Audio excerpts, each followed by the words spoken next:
Magandang buhay po mga Cubs. Welcome back po sa aking channel, cubsfarming.tv. So for today's video po, pag-uusapan po natin yung mga 5 common mistakes sa pag-aalaga po ng hito. So fingerlings po, no? Kaya to grow out po. So ito po yun. Mga pili lang po na mga mistake po, no? Sa pag-uusapan niya, nag-uumpisa pa lang kayo. So may experience nyo po to. Tara po, pag-usapan po natin. So kung interested ka Cubs sa video na ito at nagpaplano ka pa lamang mag-alaga ng hito at ito para sa yung video na ito. So ang video na ito is for information lamang at base lamang sa aming experience, okay, sa pag-aalaga ng hito. At sabi nga po nila, mistake is the best teacher. Okay, kung hindi po kayo magkakamali, hindi po kayo matututo. So, bago pa mangyari sa inyo yung mga na-experience namin, so gusto naming i-share sa inyo para ma-prevent nyo po ang pwedeng, possible na pwedeng mangyari sa pag-aalaga ng hito. So, tara, umpisa na po natin. Let's go! So, unang-una sa listahan mga Cubs, yung number 1 natin, common na mistake sa pag-aalaga sa hito to fingerlings to grow out. Paglagay ng fingerlings sa concrete pan na hindi pa na-treatment or hindi pa na-curing ng maayos. So, napaka-common mistake po ito, no? So, mga Cubs, kaya ito po rin po yung rason kaya marami po yung mortalities. Kasi, yung magalinagay mo na yung mga hito nyo, tapos hindi pa na-curing ng maayos, may mga chemical pa po, no? Doon sa concrete pan. Mas mainam, babara nyo po muna to ng at least 2 to 3 weeks. Meron po tayong mga alternative or yung para maka-menos kayo sa budget sa pag-curing. Pwede po yung saging, balat ng saging, yung dahon ng saging, ibabad nyo lang po doon, lagyan nyo ng tubig. Pero kami, ang ginagawa po namin, kung makikita nyo dyan sa video, after construction siya, pinugasan muna, tapos pinalitan ng yung unang tubig, tapos pinaligo sa mga bata. Tapos po, hindi na po tinanggal kagad yung tubig. After nun, naglagay na po kami ng saging, yung balat ng saging, yung dahon. So, the more na marami po yung saging, mas maganda. Kasi yung saging po kasi, siya po yung nag-absorb po ng chemical, yung mga Sahara, yung mga ginamit po sa paggawa ng concrete pan. So, yun po yun. So, napaka-useful po niya. At least para pag linagay nyo na yung fingerlings, hindi po mamamatay kagad yung mga hito, no? Kaya po yun po yung curing time, kumbaga.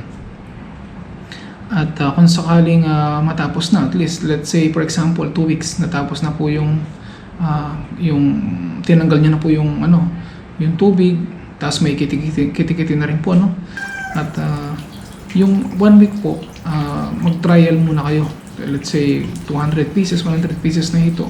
Pag walang mortality doon at okay naman sila, doon time na pwede na po kayo maglagay ng maraming hito para at least talagang ibig sabihin talagang okay na po talaga yung concrete pan nyo. So mas maganda rin na palitan nyo rin yung tubig. At least sa 3 weeks magpalit po kayo ng mga siguro mga tatlong beses. So 1 week hindi po kayo magpapalit, pangalawang week magpalit po kayo. Tapos kung medyo luma na po yung mga saging, pwede nyo pong palitan yung bago. Nasa sa inyo na po yun. So yun po, ito po yung unang number 1. Expose sa araw kung fish pan nito. So ang recommended po sa concrete pan kapag bago pa lamang, pwede po yung 4 inch, 5 inch, 6 inch sa concrete pan, no? mas recommended po yan na size. Nasog na. Akala Kung traditional farming po kayo. Kaya nag-uumpukan sila dito. So, saka mainam din po kung sakaling hindi naman bago yung pan nyo, yung concrete pan, at kumaga pinaggamitan na, huwag nyo nang tanggalin yung mga lumot sa gilid, no? Gamitin nyo na lang po yun. Lagyan nyo ng tubig, palitan nyo lang. Tapos, ilagay nyo na po yung fingerlings after Sigla nun. talaga sila. Ganyan sila. So, nagawa na rin po namin yun. Hindi masyado yung, less po yung mortality. Compare sa linilinis pa yung gilid ng pan. So, yun po yung kagandahan dun.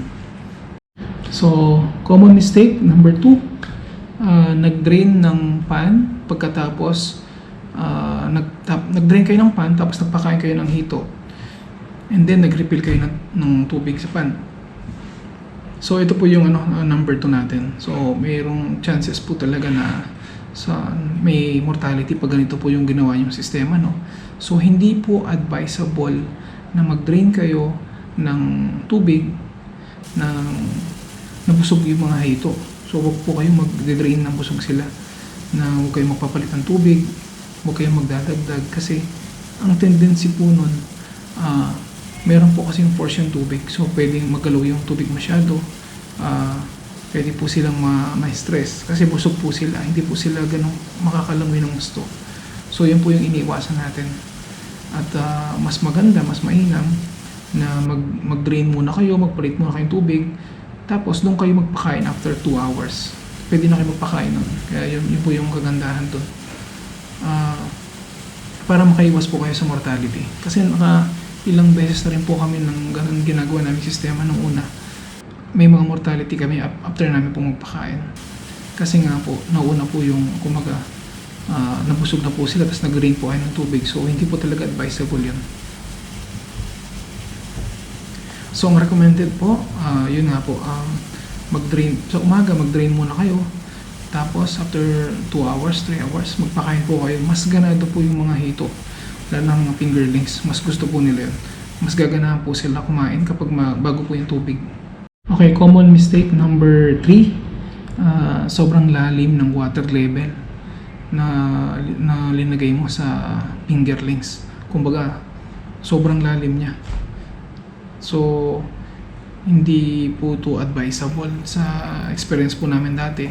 For example, sa 4x3 meters na concrete pan, yung laman po niya, it's, let's say 2,500 to 3,000 fingerlings pa lang. For example, 5 inches po yung laki ng fingerlings. So, hindi po ganun kalaki yung yung lalim ng water na yung level ng tubig.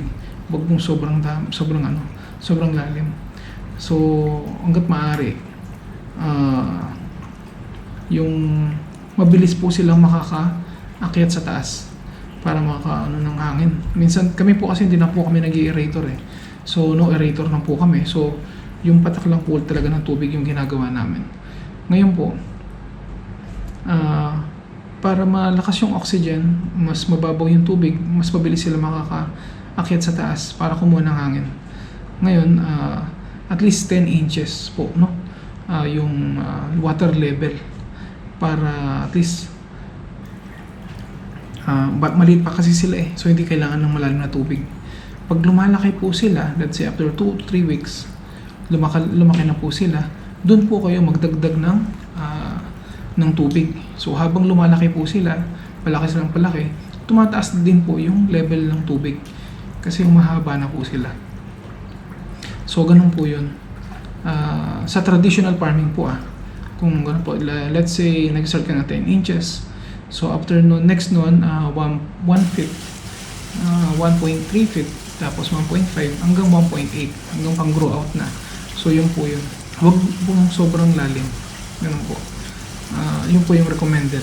Ang tendency kasi kapag naman sobrang baba, tapos malalaki na sila, magsisiksikan. Kaya nagdadagdag po tayo ng tubig.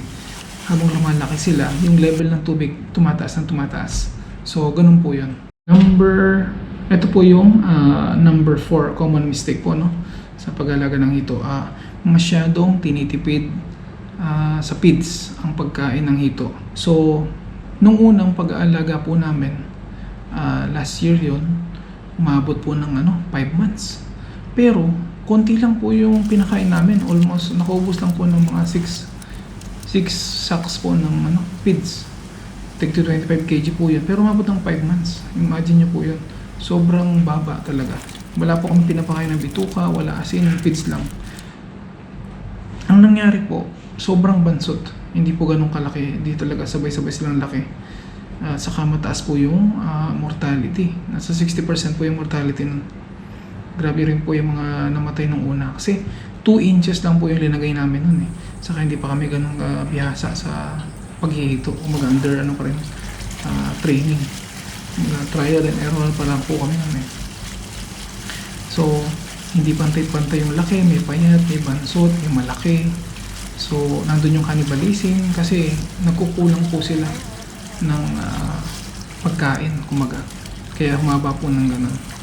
At yung palit namin ng tubig every 4 days. 3 days po yung time na yun eh. Pero hindi po pala advisable yun. Pwede po yun, pero hindi babagal po yung paglaki nila kapag ganun. Nawawala na po sila ng appetite kapag luma po yung tubig, no? Kasi kung marami yung volume ng hito, syempre mabilis po dumami po yung tubig na normal po yun. So kailangan nyo magbawas, matanggal yung dumi, magpalit ng bagong tubig. So ganun po yun. Saka kailangan huwag nyo pong tipirin sa pagkain yung hito.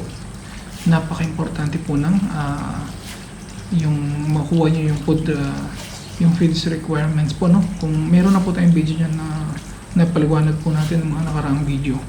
So yun po yun.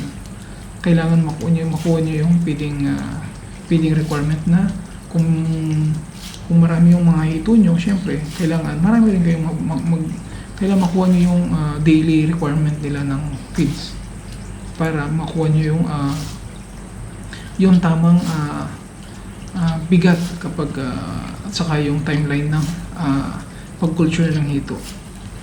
At saka syempre, mabilis din yung harvest kasi mabilis lang lumaki. Number 1 po kasi yung pagkain din talaga. Yung feeding requirement pag nakuha nyo. At at the same time, mababawasan po yung cannibalism kasi lagi po silang busog eh. So, yun lang po.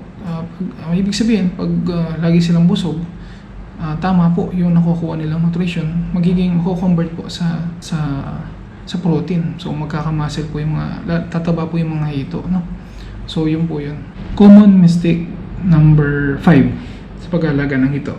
Sobrang daming linalagay na hito sa pan, or overstocking masyado sa concrete pan.